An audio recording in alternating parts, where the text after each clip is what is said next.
أعوذ بالله من الشيطان الرجيم بسم الله الرحمن الرحيم شهد الله أنه لا إله إلا هو والملائكة وأولو العلم قائما بالقسط لا إله إلا هو العزيز الحكيم إن الدين عند الله الإسلام وما اختلف الذين أوتوا الكتاب إلا من بعد ما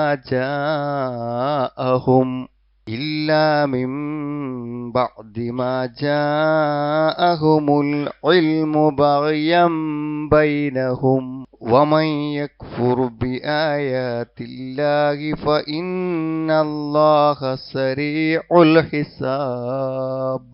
ഇസ്ലാമിന് മാത്രമുള്ള ഒരു പ്രത്യേകത പറയാൻ വേണ്ടി പറഞ്ഞാൽ, ഇപ്പോൾ നമ്മൾ പറയാണ് ആളുകൾക്ക് എന്തെങ്കിലും ദാനധർമ്മങ്ങൾ നൽകണം, ജീവകാരുണ്യ പ്രവർത്തനങ്ങൾ ചെയ്യണം എന്ന് പറഞ്ഞാൽ ചിലപ്പോൾ ഏത് മതത്തിൽ അന്വേഷിച്ചാലും പാവപ്പെട്ടവരെ സഹായിക്കണം എന്നതിന് എന്തെങ്കിലുമൊക്കെ ഒരു തെളിവ് നമുക്ക് അന്വേഷിച്ചാൽ ചിലപ്പോൾ ലഭിക്കും.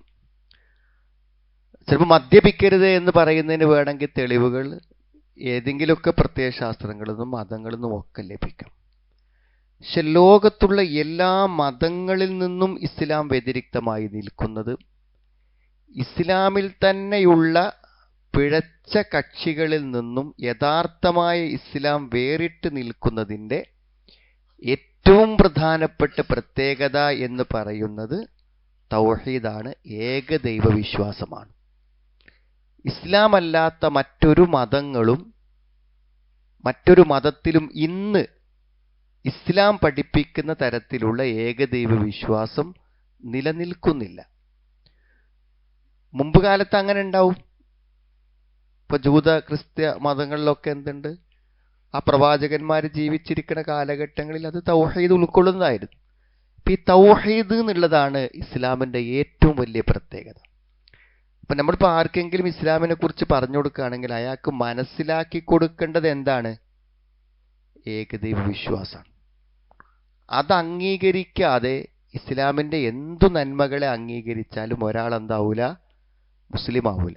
അതുകൊണ്ടാണ് ഒരാൾ ഇസ്ലാമിലേക്ക് പ്രവേശിക്കുമ്പോൾ അയാൾ ചെയ്യുന്ന പ്രതിജ്ഞ ഷഹാദത്ത് എന്താണ്? അള്ളാഹു അല്ലാതെ ആരാധ്യനില്ലാന്ന്. അത് അംഗീകരിക്കുന്നതോടുകൂടെ അയാൾ നിലവിലുള്ള എല്ലാ മതങ്ങളിൽ നിന്നും പ്രത്യയശാസ്ത്രങ്ങളിൽ നിന്നും അയാൾ ഇസ്ലാമിലേക്ക് വന്നു.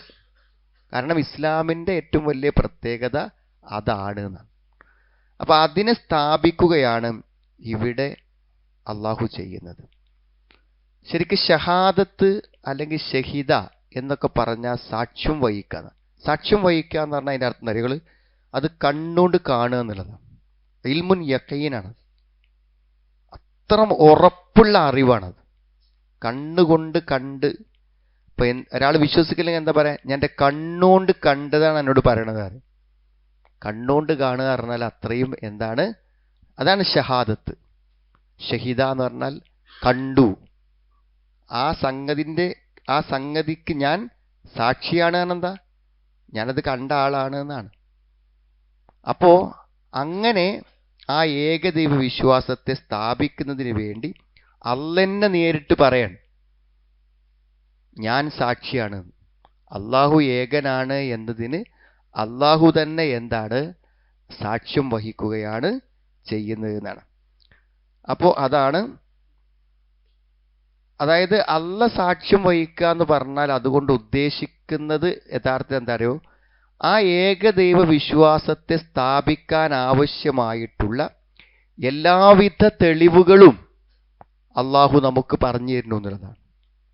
അള്ള ഏകനാണെന്നതിന് അതിനു മാത്രം തെളിവുകൾ, ഏറ്റവും തെളിവുള്ള വിഷയമാണ് അള്ളാഹു ഏകനാണ് എന്നുള്ളത്. അത് അള്ളാഹു അത്രമാത്രം തെളിവുകളിലൂടെ, ബുദ്ധിപരവും പ്രാമാണികവുമായ തെളിവുകളിലൂടെ എന്ത് ചെയ്തിട്ടുണ്ട്? ബോധ്യപ്പെടുത്തിയിട്ടുണ്ട് എന്നാണ് പറയുന്നത്. പിന്നെ അള്ളാഹുവിൻ്റെ മലക്കുകൾ അതിന് സാക്ഷിയാണ്, പണ്ഡിതന്മാരതിന് സാക്ഷിയാണ്, എന്നൊക്കെയാണ് അള്ളാഹു എന്ത് ചെയ്യണത് ഇവിടെ. അതെങ്ങനെയാണെന്നുള്ളത് ഇൻഷാ അല്ലാഹ് നമുക്ക് വിശദീകരിക്കുമ്പോൾ പറയാം.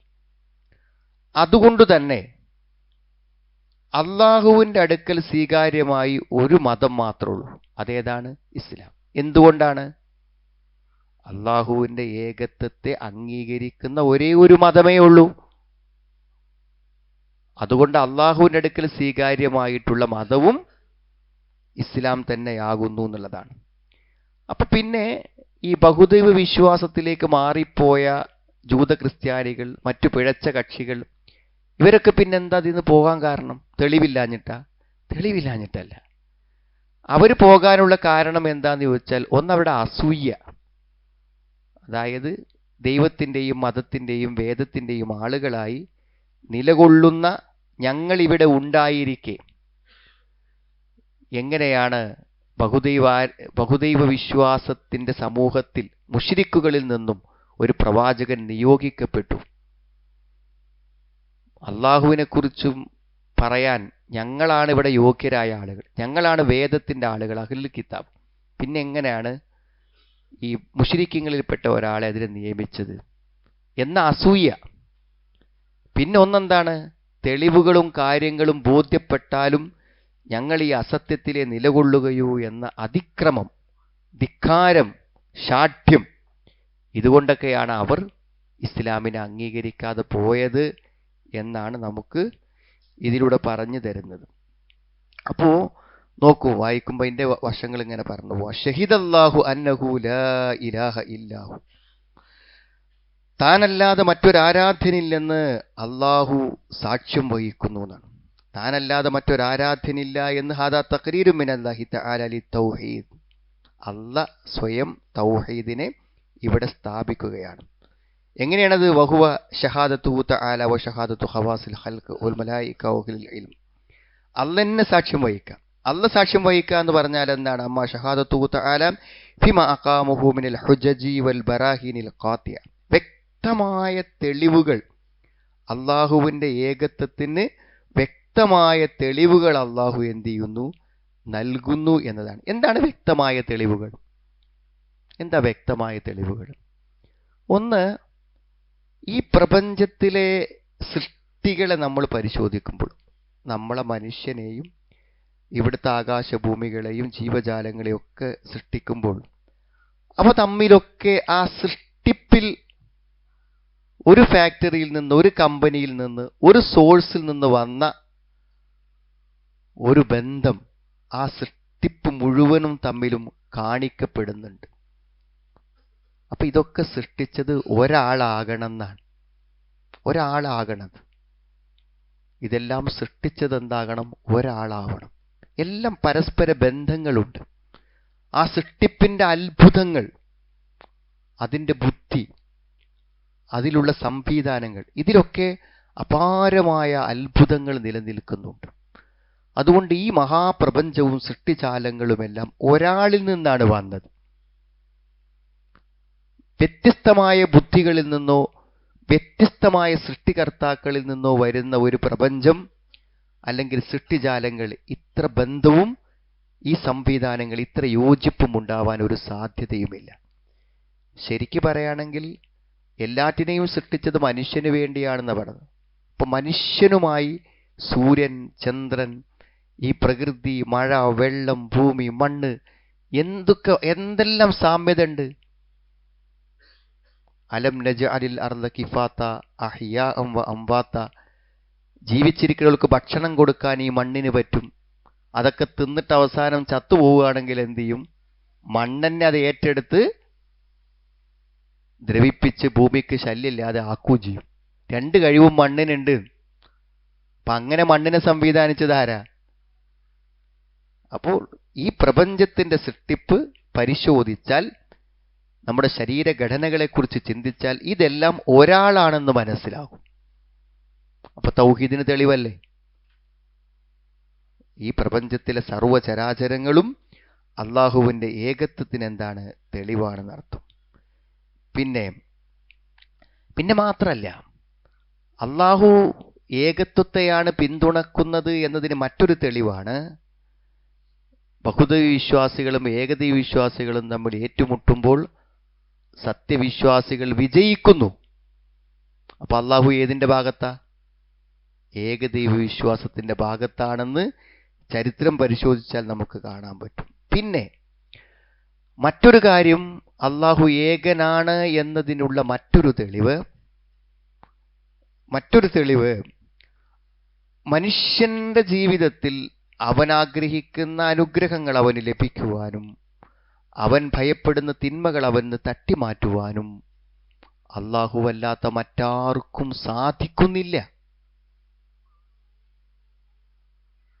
ഗുണം വരുത്താനും ദോഷം തടുക്കാനും അല്ലാഹ്ക്ക് മാത്രമേ പറ്റുന്നുള്ളൂ.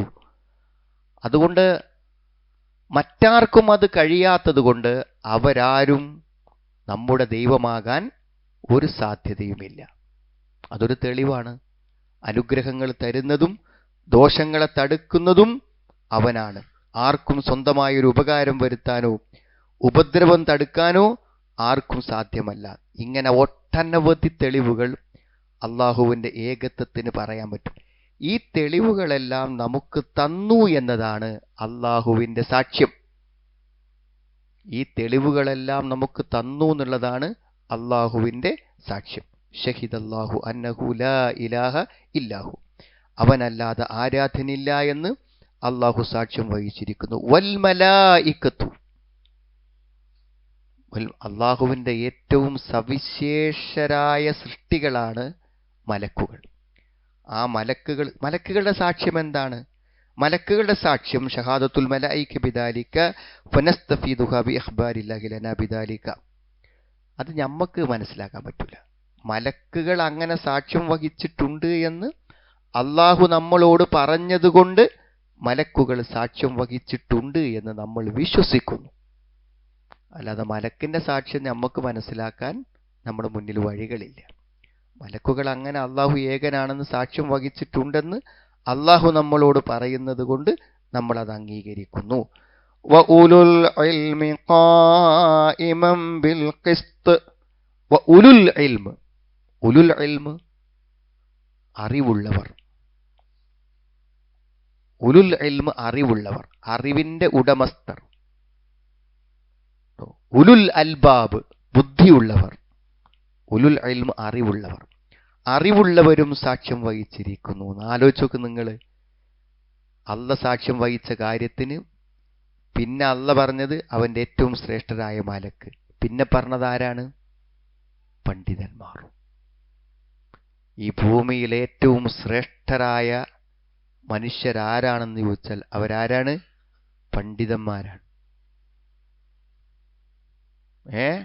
നമ്മളെ മക്കള് പൈലറ്റ് ആകട്ടെ എന്ന് നമ്മൾ ആഗ്രഹിക്കല്ലേ. പൈലറ്റ് ആയിക്കോട്ടെ, നല്ലതല്ലേ അല്ലേ? മുസ്ലിം പൈലറ്റുമാരൊക്കെ ഉണ്ടായിക്കോട്ടെ. പക്ഷേ നമ്മളെ മകൻ ഏറ്റവും ഉന്നതനായ സ്ഥാനീയനാകുന്നത് എപ്പോഴാണ്? അവൻ ഒരു ഖുർആനും ഹദീസും അറിയുന്ന പ്രവാചകന്മാരുടെ പിൻഗാമിത്വം അവകാശപ്പെടാൻ പറ്റുന്ന ഒരു പണ്ഡിതനാകുമ്പോഴാണ് അവൻ സൃഷ്ടികളിൽ ഏറ്റവും ശ്രേഷ്ഠരാവുന്നത് എന്നുള്ളത്. ഉലുൽ ഇൽം, പണ്ഡിതന്മാർക്ക് അള്ളാഹു കൊടുത്ത ശ്രേഷ്ഠത എന്താണ്? ആ ശ്രേഷ്ഠത കാരണം ഫലി അന്നഹും ഹുമുൽ മർജഅ ഫി ജമീഇൽ ഉമൂരി ദീനിയ എന്നാണ്. ദീൻ ആരോടാ ചോദിക്കുക? എന്തുകൊണ്ടാണ് ഏത് തൊഴിലുകളിലും ശ്രേഷ്ഠമായൊരു തൊഴിലാകുന്നത്? ഒരു വൈദ്യൻ, ഒരു ചികിത്സകൻ എങ്ങനെയാണ് ഏറ്റവും ശ്രേഷ്ഠനാവുന്നത്? അയാൾ മനുഷ്യ ജീവനെയാണ് എന്ത് ചെയ്യണത്? ചികിത്സിക്കുന്നത്. അപ്പൊ ജീവന് വിലയുണ്ട്. ജീവന് വില ഉള്ളത് കൊണ്ടാണ് ആർക്ക് വില ഉണ്ടാകുന്നത്? ഡോക്ടർക്ക് വില ഉണ്ടാകുന്നത്. ജീവന് വിലയുള്ളത് കൊണ്ടാണ് ഡോക്ടർക്ക് വില ഉണ്ടാവുന്നത്. എന്നാൽ ദീനിനേക്കാളും വിലയുള്ള വല്ലതുണ്ടോ? നമ്മുടെ ആഖിറത്തിൽ നിന്ന് നരകത്തിൽ നിന്ന് രക്ഷപ്പെടുത്തുന്ന, ഇഹലോകത്ത് സമാധാനവും സന്തോഷവും നൽകുന്ന അതിനേക്കാളും ശ്രേഷ്ഠമായ വേറെന്തെങ്കിലും ഉണ്ടോ? ഒന്നുമില്ല. അപ്പൊ അതുകൊണ്ട് ആ ഇൽമ്, എല്ലാ ദീനി സംശയങ്ങൾക്കും ദീനിന്റെ അറിവിനും ആളുകൾ അവലംബിക്കുന്ന മർജി ആണ് പണ്ഡിതന്മാർ.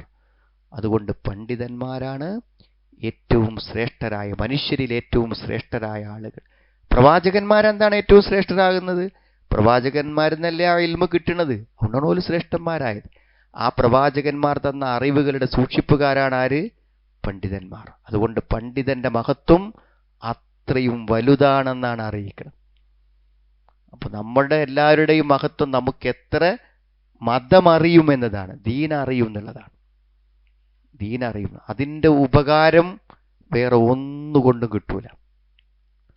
ദീന് എന്നുള്ളത് എന്തിലുണ്ടോ, ദീനുള്ളൊരു കച്ചവടക്കാരൻ അവന് ഉപകാരമുള്ള കച്ചവടക്കാരൻ, ദീനുള്ളൊരു ഡോക്ടർ ജനങ്ങൾക്ക് ഉപകാരമുള്ള, ദീനുള്ള ഒരു മനുഷ്യൻ അവൻ്റെ കൂടെ ജീവിക്കുന്ന എല്ലാ ജീവജാലങ്ങൾക്കും അവൻ പ്രയോജനമുള്ളവനാണ്. ദീന് എന്ന് പറഞ്ഞാൽ നമ്മൾ വിചാരിക്കണതല്ല, അത് അത്രമാത്രം മഹത്വമേറിയത്. മനസ്സിലായി? കഴിഞ്ഞ നേരെ ഒരാൾ വിളിച്ച, അയാൾ രോഗിയാണ്, അയാൾ എന്തൊക്കെ ആ മരുന്ന് കഴിക്കണം, അപ്പം അയാൾക്ക് എനിക്ക് പെട്ടെന്ന് മരിക്കണം എന്നാണ്, രോഗത്തിൻ്റെ കാഠിന്യം കൊണ്ടാണ് അയാൾ മരിക്കണം എന്ന് പറഞ്ഞു. അപ്പം അദ്ദേഹം വിളിച്ചു, അപ്പം ഒന്നും മനസ്സിന് സമാധാനം കിട്ടാൻ എന്തേലും പറയാം. അപ്പം അദ്ദേഹം എന്നോട് പറഞ്ഞു, അപ്പം അയാൾക്ക് പോകണം എന്നാലേ പറയാൻ പറ്റുള്ളൂ. അപ്പം നമ്മളെ സാഹചര്യങ്ങളൊക്കെ വെച്ച് നമ്മൾ 2 ദിവസം കഴിഞ്ഞിട്ട് വരാറുണ്ട്. അപ്പം ഇങ്ങനെ നോക്കിയിട്ട് അതെ. അപ്പം അദ്ദേഹം പറഞ്ഞു, അപ്പം ഇങ്ങനെ മരിക്കുന്നതാണ്, അതിൻ്റെ മുന്നങ്ങൾ വന്നാലുള്ളൂ. അപ്പം നമ്മൾ പോയി നോക്കുമ്പോൾ എന്താ, അയാൾക്ക് സമാധാനം കിട്ടാൻ എന്താണ്, ഒരു 2 വർഷമായിട്ട് അയാൾ സൈക്കാട്രിക് ഡോക്ടറെ കാണുന്നതാണ്, ഉറങ്ങാൻ മരുന്ന് എന്തൊക്കെ 6 വിധം ഗുളിക അയക്കും, അതുമൊന്നും കിട്ടാത്ത സമാധാനം 2 വാക്ക് ദീന് പറഞ്ഞു കൊടുത്താൽ കിട്ടുന്ന പറയണേ. അപ്പൊ എന്താ ദീന് പറഞ്ഞാൽ? ചില്ലറ കാര്യ സംഭവം. നമ്മുടെ എല്ലാം ജീവിതത്തിന്റെ സൗഭാഗ്യങ്ങളും സന്തോഷങ്ങളും സമാധാനങ്ങളും ഭൗതിക നേട്ടങ്ങളും സമീപനങ്ങളും എല്ലാം ദീനിന്ന് രൂപപ്പെട്ടതാണെങ്കിൽ അതിന് ഗുണം ഉണ്ടാവുള്ളൂ. ദീനിന് മുൻഗണന നൽകി ചിന്തിക്കുന്ന ഒരു ഭർത്താവും ഭാര്യയാണെങ്കിൽ അവർക്ക് സമാധാനമായി ജീവിച്ചു പോകാൻ പറ്റും. എന്തിലും എന്താണ്, ദീനാണ് പ്രധാനം.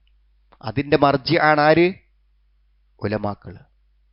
അവരെയാണ് അള്ളാഹുവോടും മലക്കുകളോടും ചേർത്ത് സാക്ഷികളാക്കിയത്. അതാണ് മർജി ഫി ജമീഇൽ ഉമൂരി ദീനിയ ഖുസൂസൻ ഫി അഅ്ലമിൽ ഉമൂരി വഅജല്ലുഹു വഅശ്റഫുഹു തൗഹീദ്. പ്രത്യേകിച്ചും തൗഹീദ്, അതാണ് പണ്ഡിതന്മാർ പറയുന്ന ഏറ്റവും വലിയ കാര്യം. അതുകൊണ്ട് അവർക്ക് മഹത്വമുണ്ട്. തൗഹീദ് പറയുന്നവരാണ് പണ്ഡിതന്മാർ എന്നതുകൊണ്ട് ആർക്ക് മഹത്വമുണ്ട്? പണ്ഡിതന്മാർക്ക്. എന്തുകൊണ്ടാണ്? തൗഹീദിന് മഹത്വമുള്ളതുകൊണ്ട്. അത് പറയുന്ന പണ്ഡിതന്മാർക്ക് എന്തുണ്ട്? മഹത്വമുണ്ട് എന്നാണ് കേട്ടോ. അതുകൊണ്ട് ഫകുല്ലുഹും മിൻ അവ്വലിഹിം ഇലാ ആഖിരിഹിം ഖദ് ഇത്തഫഖു അലാ ദാലിക്. ഈ പണ്ഡിതന്മാർ ലോകത്തെവിടെയെല്ലാം പണ്ഡിതന്മാർ വന്നിട്ടുണ്ടോ അവരെല്ലാം തൗഹീദിന് പ്രാധാന്യം കൊടുത്തവരാണ്. അവർ പഴയ കാലത്തുള്ളവരാകട്ടെ പുതിയ കാലത്തുള്ളവരാകട്ടെ. മാത്രമല്ല അവർ ദഅു ഇലൈഹി, അതിലേക്ക് അവർ ക്ഷണിച്ചു. വബയ്യനു ലിന്നാഹി തുർഖൽ മൂസല ഇലൈഹി, അവനിലേക്ക് എത്താവുന്ന വഴികൾ അവർ ജനങ്ങൾക്ക് പഠിപ്പിച്ചു കൊടുത്തു. അതുകൊണ്ട് അള്ളാഹുവും മലക്കുകളും പണ്ഡിതന്മാരും സാക്ഷ്യം വഹിച്ച ഈ തൗഹീദ് സ്വീകരിക്കൽ വൽ അമലു ബിഹി, അതനുസരിച്ച് പ്രവർത്തിക്കൽ എല്ലാവർക്കും നിർബന്ധമായ കാര്യമാകുന്നു എന്നാണ് പറയുന്നത് കേട്ടോ. അപ്പം അതാണ് ഈ സാക്ഷ്യത്തിൻ്റെ കാര്യം എന്ന് പറഞ്ഞാൽ. അപ്പം ഈ ഒരു ആയത്തിൽ നിന്ന് പണ്ഡിതന്മാരുടെ മഹത്വം, ഇൽമിൻ്റെ മഹത്വം കിട്ടും. ഒന്ന് അള്ളാഹുവിൻ്റെ കൂടെ അവരെ ഓരോന്ന് എണ്ണി പറയുന്നുണ്ട് ഷെയ്ഖ് സയ്യിദ് റഹ്മത്തുള്ളാഹി. ഒന്ന്, അവരെന്താണ് ഷഹാദത്ത് അള്ളാഹ് പറഞ്ഞപ്പോൾ അതിലും മലക്കുകളെ കൂടെ അള്ളാഹുവിൻ്റെ കൂടെ ചേർത്ത് പറഞ്ഞു. പിന്നെ എന്താണ്, അതോടൊപ്പം തന്നെ അവരെ ഇൽമ്, ഉലുൽ ഇൽമ്, അവരെ അള്ളാഹ് ഉപയോഗിച്ച വാക്കെന്താണ്? ഉലുൽ ഇൽമ്, അറിവുള്ളവർ എന്നാണ് പറഞ്ഞത്. അറിവ്. പണമുള്ളവൻ നമ്മൾ എപ്പോഴാ പറയാ? പണത്തിന് മഹത്വം ഉണ്ടാകുമ്പോഴല്ലേ പണമുള്ളവൻ എന്ന് പറയാ. ഭംഗിയുള്ളവൻ എന്ന് പറഞ്ഞ് ഭംഗിക്കൊരു മഹത്വമുള്ളതുകൊണ്ടാണ് ഭംഗിയുള്ളവൻ എന്ന് വിശേഷിപ്പിച്ചത്. അതുകൊണ്ട് വിശേഷിപ്പിക്കാൻ പറ്റുന്ന ഏറ്റവും നല്ലൊരു വിശേഷണമാണേത്? ഇൽമ്, അറിവ്. അതുകൊണ്ടാണ് അറിവുള്ളവൻ എന്ന് പറയാൻ കാരണം. പിന്നെ അതേപോലെ തന്നെ ജനങ്ങൾക്ക് മുഴുവനും തൗഹീദിന് സാക്ഷികളാകാൻ അള്ളാഹു പണ്ഡിതന്മാരെ നിയമിച്ചു. അള്ളാഹുവിൻ്റെ ഏറ്റവും ഉന്നതമായ തൗഹീദിന് സാക്ഷികളാകാൻ പണ്ഡിതന്മാരെ അള്ളാഹു എന്ത് ചെയ്തു? നിയമിച്ചു. അപ്പോൾ അവിടെ മഹത്വം മാത്രമല്ല, പണ്ഡിതന്മാരെ പ്രത്യേകമായി പറയുമ്പോൾ അവർ നല്ലവരാണെന്നും കൂടെ അതിലുണ്ട്. പണ്ഡിതന്മാർ നല്ലവരാണ്, അവർക്ക് തെസ്കിയത്ത് കൊടുക്കണ്ടേ, നല്ലവരാണ്, നല്ല സർട്ടിഫിക്കറ്റ്. നല്ല വിവരമുള്ളവനാണെങ്കിൽ അവൻ നല്ലവനായിരിക്കുമെന്ന സർട്ടിഫിക്കറ്റ് അതും കൂടെ നൽകുന്നു. അപ്പോൾ ഇൽമിന്റെ പ്രാധാന്യം എത്രയാണെന്ന്. ഖായിമം ബിൽ ഖിസ്ത് ഖായിമം ബിൽ ഖിസ്ത്, എന്താണ്? നീതി നിലനിർത്തുന്നവനായി. അത് അള്ളാഹിനെ പറ്റിയാണ് കേട്ടോ. ഖായിമം ബിൽ ഖിസ്ത് എന്നുള്ളത് അള്ളാഹിനെ കുറിച്ചിട്ടാണ്. ഖായിമം ബിൽ ഖിസ്ത് ലം യസൽ മുത്തസിഫൻ ബിൽ ഖിസ്ത് ഫി അഫ്ആലിഹി വ തദ്ബീരിഹി ബൈന ഇബാദിഹി. തൻ്റെ അടിമകളോട് അള്ളാഹു ചെയ്യുന്ന എല്ലാ പ്രവർത്തനങ്ങളിലും നിയന്ത്രണങ്ങളിലും എല്ലാം നീതിയുണ്ട്. വലാ നുകല്ലിഫു നഫ്സൻ ഇല്ലാ വുസ്അഹാ വലദൈനാ കിതാബുൻ യൻതിഖു ബിൽ ഹഖ് വഹും ലാ യുസ്ലമൂൻ. അള്ളാഹു പറയുന്നത്, പിന്നെ എൻ്റെ അടുക്കൽ ഒരു ഗ്രന്ഥമുണ്ട്, അതിൽ ഞാൻ എല്ലാം കൃത്യമായി രേഖപ്പെടുത്തി വെക്കുന്നുണ്ട്. വഹും ലാ യുസ്ലമൂൻ, അവരോടൊരു അനീതിയും ചെയ്യൂല എന്നാണ്. അപ്പൊ അള്ളാഹു പരലോകത്തെ വിചാരണയിൽ സ്വർഗനരകങ്ങൾ നൽകുന്നതിൽ ഒരു കാര്യത്തിലും അള്ളാഹു ഒരു അനീതിയും ചെയ്യൂല. അപ്പൊ നമുക്ക് എപ്പോഴെങ്കിലും ഒരു പ്രതികൂലത വരുമ്പോൾ അള്ളാഹ് എന്നോട് അനീതി ചെയ്തു എന്ന് നമ്മൾ വിചാരിച്ചാൽ അത് അള്ളാഹു അവനെ പറഞ്ഞ വിശേഷണത്തിന് എതിരാണ് നമ്മൾ വിചാരിക്കുന്നത്. ഒരിക്കലും അള്ളാഹ് ഒരു നീതികേട് കാണിച്ചു എന്ന് നമുക്ക് തോന്നാൻ പറ്റൂല. ഞാൻ ഇന്നൊരു പെണ്ണാക്കി സൃഷ്ടിച്ചു, അതുകൊണ്ട് എന്നോടൊരു അനീതി ചെയ്തു എന്നൊരു പെണ്ണ് ചിന്തിച്ചാൽ, എനിക്ക് കറുത്ത നിറം തന്നു, എന്നോട് നീതികേട് കാണിച്ചു, എന്നെ അംഗവൈകല്യമുള്ളവനായി സൃഷ്ടിച്ചു, എന്നെ ദരിദ്രനാക്കി, എന്നെ രോഗിയാക്കി. അള്ളാഹു അവൻ്റെ പ്രവർത്തനങ്ങളിലോ അവൻ്റെ നിയന്ത്രണങ്ങളിലോ ഒരാളോടും അള്ളാഹു എന്ത് ചെയ്യൂല? അനീതി ചെയ്യൂല. അത് നമ്മൾ മനസ്സിലാക്കണം. അപ്പൊ അനീതി ഇല്ല. അനീതി എന്ന ഒന്ന് അള്ളാഹുവിൻ്റെ ഭാഗത്തിൽ നിന്ന് ഉണ്ടാവുന്ന പ്രശ്നമില്ല. ഖായിമം ബിൽ ഖിസ്ത്, നീതി മുറപ്രകാരം നിലകൊള്ളുന്നവനായിക്കൊണ്ട്, അതെ അവൻ നീതിമുറ നിലനിർത്തുന്നവനായിക്കൊണ്ട് കേട്ടോ. ഇനിയോ, അതാണ് അള്ളാഹുവിൻ്റെ പ്രത്യേകത. എല്ലാ കാര്യത്തിലും വഹുവ അലാ സിറാത്തി മുസ്തഖീം ഫീമാ അമറ ബിഹി വനഹ അൻഹു, അവൻ്റെ വിരോധങ്ങളിലും കൽപ്പനകളിലും അവൻ ഏറ്റവും നേരായ വഴിയിലാണ്. അവൻ്റെ സൃഷ്ടിപ്പിലും അവൻ്റെ നിർണയത്തിലുമെല്ലാം നീതിയാണ്. നീതി എന്നത് വവള അൽ മീസാൻ, എല്ലാറ്റിലും ഈ പ്രപഞ്ചത്തിൻ്റെ സൃഷ്ടിപ്പിൽ നീതിയുണ്ട്. മനുഷ്യൻ്റെ ശരീരഘടനയിലെ ഓരോ സന്തുലിതാവസ്ഥകളിലും നീതി നിലനിൽക്കുന്നുണ്ട്. നീതി എന്നത് വിശാലമായ അർത്ഥമാണ്.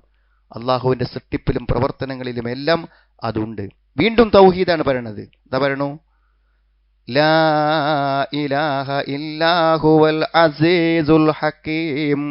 ലാ ഇലാഹ ഇല്ലാഹു, അവനല്ലാതെ ആരാധ്യനില്ല. അൽ അസീസ്, അൽ അസീസ്, അവൻ പ്രതാപശാലി, ഇസ്സത്തുള്ളവനാണ് എന്ന് പറഞ്ഞാൽ അവനെ അതിജീവിക്കുവാൻ ഒരാൾക്കുമാവില്ല. അതുകൊണ്ടാണ് അവനെ ആരാധ്യനായത്. അവനേക ആരാധ്യനായത്, അവനെ അതിജീവിക്കാൻ ഒരാൾക്കും, എല്ലാറ്റിനും മുകളിലാണ് അവൻ്റെ പ്രതാപം. അതിനെ മറികടക്കാനോ അതിജയിക്കാനോ ഒരാളെ കൊണ്ടും സാധ്യമല്ല എന്നുള്ളതാണ്. ഒരു നിലക്കും ഒരാളെ കൊണ്ടും അതിനെ അതിജീവിക്കാൻ കഴിയൂല. അൽ ഹക്കീം, അവൻ അഗാധജ്ഞനാണ്. അവന് ഹിക്മത്തുണ്ട്, അവന് അറിവുണ്ട്, അവൻ്റെ എല്ലാ കാര്യങ്ങളിലും ഒരു യുക്തിയുണ്ട്. അതനുസരിച്ചാണ് അവനെല്ലാം ചെയ്തുകൊണ്ടിരിക്കുന്നത് എന്നാണ്. അതുകൊണ്ട് അവനല്ലാതെ മറ്റൊരാരാധ്യനും ഇല്ല. ഈ തൗഹീദാണ് എല്ലാറ്റിൻ്റെയും അടിസ്ഥാനം. ഇന്നദ്ദീന ഇൻദല്ലാഹിൽ ഇസ്ലാം വമഖ്തലഫല്ലദീന ഊതുൽ കിതാബ ഇല്ലാ മിൻ ബഅദി മാ ജാഅഹുമുൽ ഇൽമു ബഗ്യം ബൈനഹും വമൻ യക്ഫുർ ബിആയാത്തില്ലാഹി ഫഇന്നല്ലാഹ സരീഉൽ ഹിസാബ്. ഇന്നദ്ദീന ഇൻദല്ലാഹിൽ ഇസ്ലാം, നിശ്ചയമായും മതം അള്ളാഹുവിൻ്റെ അടുക്കൽ ഇസ്ലാമാകുന്നു. ഇസ്ലാം മാത്രമേ അള്ളാഹ് സ്വീകരിക്കുള്ളൂ. ഇപ്പൊ പുതിയ വാദം എന്താ വെച്ചാൽ എൻ്റെ മതം മാത്രമാണ് ശരിയെന്ന് പറയാൻ പാടില്ല എന്നാണ്. മതേതരത്വം മതസ്വാതന്ത്ര്യമൊക്കെ ഉള്ള നാട്ടിലെ വാദമാണ് ഇപ്പോൾ. എന്ത്? എൻ്റെ മതമാണ് ശരിയെന്ന് പറയാൻ പാടില്ല. ഇസ്ലാമിൽ മാത്രമേ തൗഹീദുള്ളൂ, അതുകൊണ്ട് അള്ളാഹ് ഇസ്ലാം മാത്രമേ സ്വീകരിക്കുള്ളൂ. ഇസ്ലാം മാത്രമാണ് തൗഹീദ്, അതുകൊണ്ട് ഇസ്ലാം മാത്രമേ അള്ളാഹു സ്വീകരിക്കൂ. നബി സ്വല്ലല്ലാഹു അലൈഹി വസല്ലമയുടെ റിസാലത്തോടുകൂടെ ഇസ്ലാം അല്ലാത്ത മറ്റൊരു മതത്തിനും പ്രസക്തിയില്ല. ഞാൻ പറഞ്ഞല്ലോ, ഇപ്പൊ പുതിയ വാദാണെന്ത്? എൻ്റെത് മാത്രമാണ് ശരിയെന്ന് പറയാൻ പറ്റൂല, എൻ്റെത് മാത്രമാണ് ശരിയെന്ന് പറയാൻ പറ്റൂല എന്ന് പറഞ്ഞു.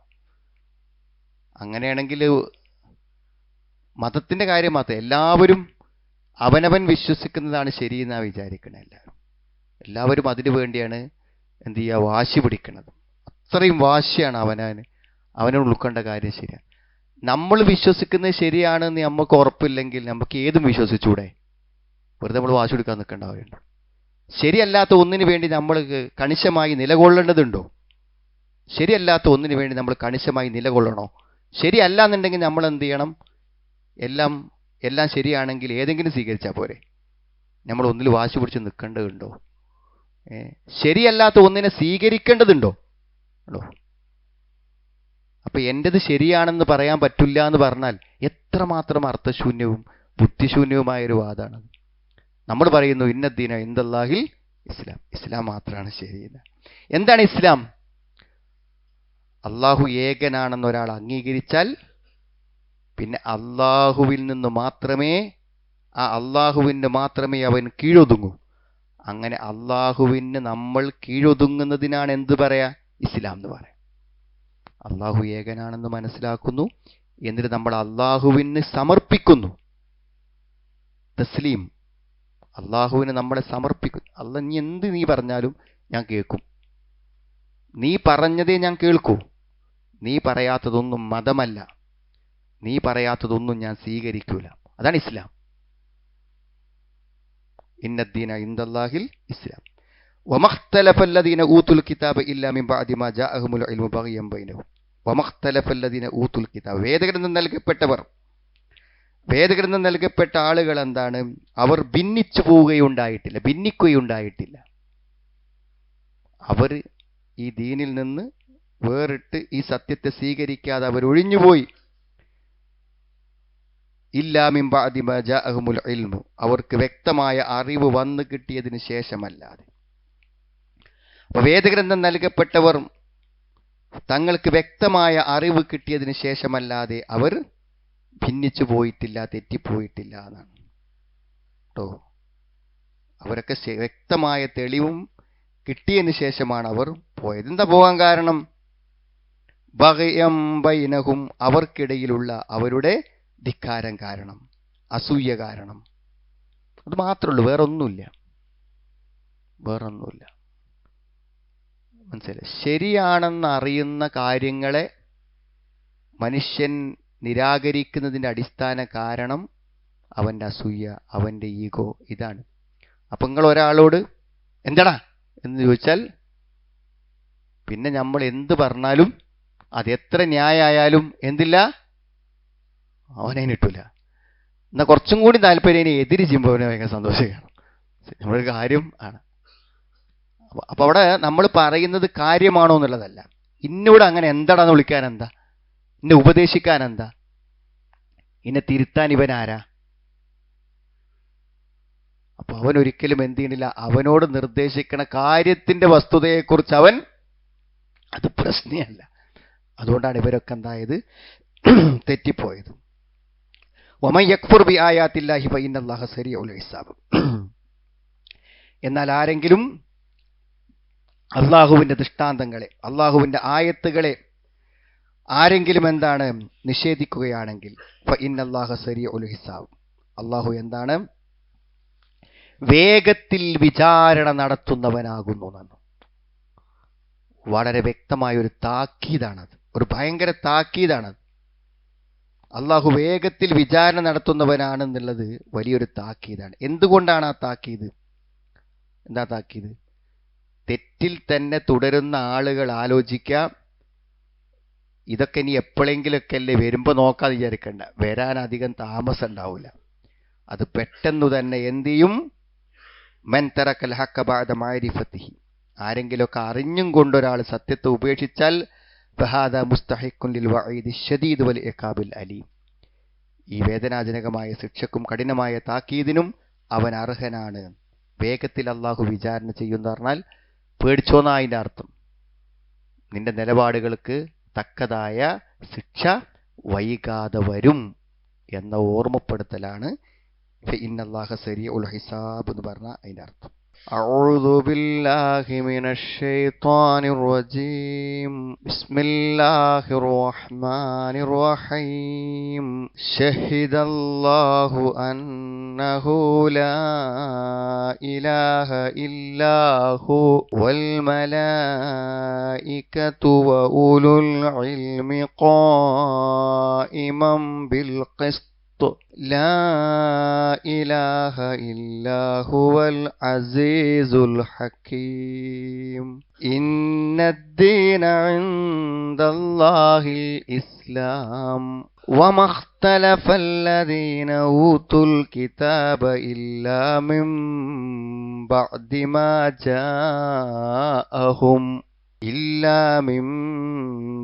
ما جاءهم العلم بغيا بينهم ومن يكفر بآيات الله فإن الله سريع الحساب.